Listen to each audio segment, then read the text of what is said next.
Halo, Assalamualaikum warahmatullahi wabarakatuh.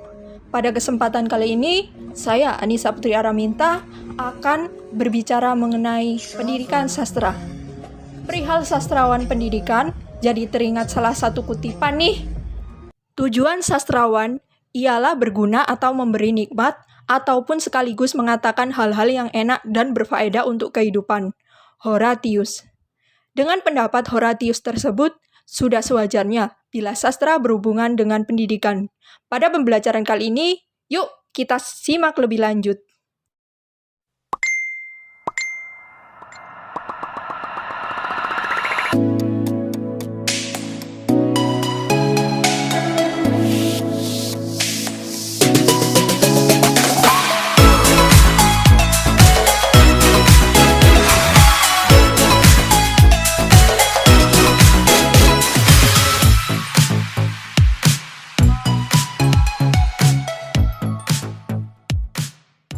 Apa sih pendidikan sastra itu? Memangnya apakah penting? Pendidikan sastra adalah pendidikan yang mencoba untuk mengembangkan kompetensi apresiasi sastra, kritik sastra, dan proses kreatif sastra. Kompetensi apresiasi yang diasah dalam pendidikan ini adalah kemampuan menikmati dan menghargai karya sastra. Dengan demikian, peserta didik diajak langsung membaca, memahami, menganalisis, dan menikmati karya sastra secara langsung. Hal tersebut dapat direalisasikan dengan 1. Pembiasaan membaca. Dengan membaca, orang-orang akan menambah wawasan, kosakata, dan penyerapan daya pikir. 2. Pelatihan berpikir kritis terhadap karya, dengan bertukar pandangan antar satu sama lain mengenai karya sastra yang dibaca. Pendidikan sastra tidak membicarakan perihal teori dan hafalan nama-nama judul karya sastra atau sinopsis. Tetapi pada sub bidang ilmu ini, kita akan berhadapan secara langsung dengan karya sastra. Dengan cara pembiasaan membaca dan berpikir kritis tersebut, maka jika membahas mengenai unsur ekstrinsik karya sastra, mereka tidak akan membicarakan definisinya, tetapi bisa secara langsung berhadapan dan berbicara dengan orang yang ahli sastra atau antar orang lain. Pendidikan sastra yang mengapresiasi prosa rekaan akan mengembangkan kompetensi anak untuk memahami dan menghargai keindahan karya sastra yang tercermin pada setiap unsur prosa rekaan dengan secara langsung membaca karya sastranya. Apabila peserta didik diajak mengapresiasi puisi atau drama, maka ilmu yang didapat bisa berupa kekuatan dalam penggambaran tokoh, penokohan, dan perwatakan.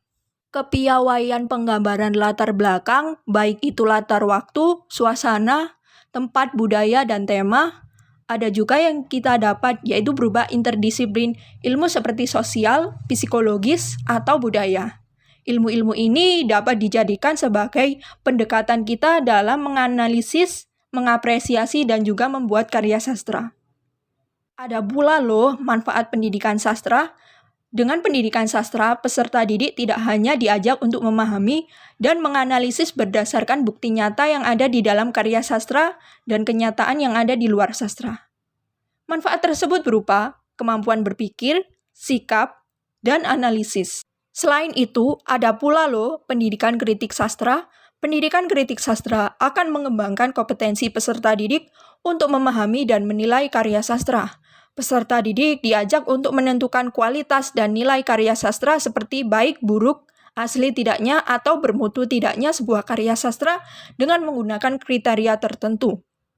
Mereka dibelajarkan untuk tidak hanya mencari kelemahan karya sastra, tetapi juga kekuatan karya sastra. Mereka juga dibelajarkan untuk memberikan saran konstruktif bagi perkembangan sastra. Dengan pendidikan seperti ini akan membiasakan diri peserta didik untuk berpikir kritis, terbuka, dan bersikap jujur. Selanjutnya yaitu adalah pendidikan kreatif sastra.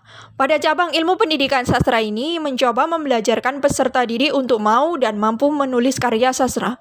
Memang ada yang berpendapat bahwa menjadi sastrawan ini bersifat individual. Hal ini dibuktikan dengan adanya kenyataan sulitnya mencari pengganti bagi sastrawan yang meninggal atau tidak berproses kreatif lagi.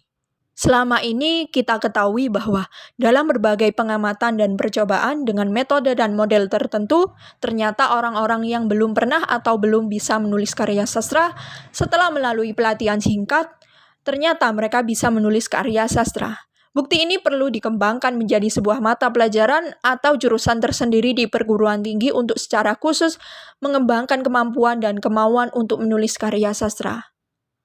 Jadi, bagaimana menurut kalian? Sekian itulah merupakan materi dari pendidikan sastra. Jangan lupa untuk terus mengasah kemampuan sastramu dengan membaca ya, karena dengan membaca, kamu bisa membuka jendela dunia, kemudian siapa tahu bisa menjadi sastrawan keren loh.